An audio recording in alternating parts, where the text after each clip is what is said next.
Okay, so welcome to test number 5. This is, I suppose, now that we've got the darkness, have to wait till night time, unfortunately, but we'll get it all set up so we've got the black front and back before too long. The most important thing about creating these videos is you're not a TV presenter.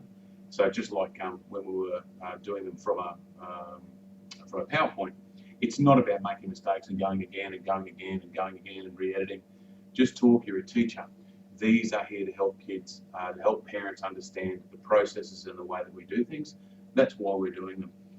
So let's look at a concept that we could talk about. So we want to talk about paragraphing, something which is very important at the moment. And if we're talking about paragraphs and good writing, then it's important that kids know that paragraphs, like mathematics, do in fact have a structure. In maths, we all learn and understand that notion, for example, of POMDAS, when we're doing order of operations.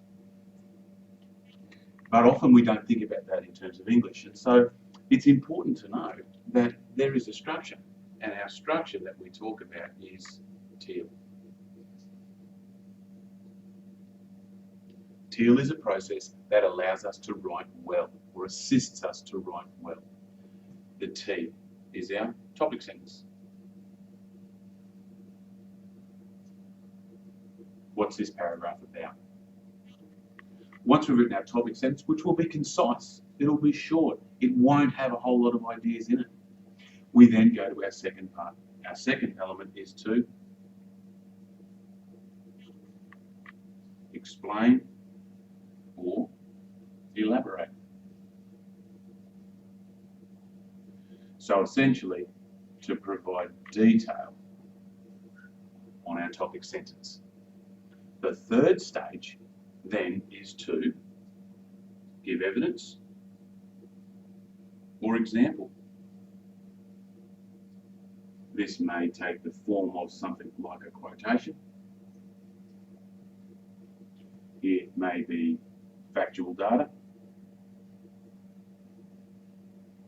But it's the evidence that, again, looks to back up this and this. And then depending on the purpose of what we're doing, our final thing is then either a linking sentence or a lead-in to our next paragraph. If this is just a one-off short answer, it may actually be a conclusory sentence which ties in all of our ideas back up to what our topic sentence is. It doesn't mean that a paragraph is 4 sentences. It might be 5, it might be 6, it might be 7, but the detail comes in this general section, the middle. But this isn't the case for all writing. It is most definitely for expository. It is most definitely for persuasive. If we're doing argumentative writing. Now, it's not perfect for narrative. However, it's better to have some structure in your narrative than none. So the idea of this can still be carried into your writing. So that's the conclusion of number 5. It was just a test to see how it works so I can have a look at it.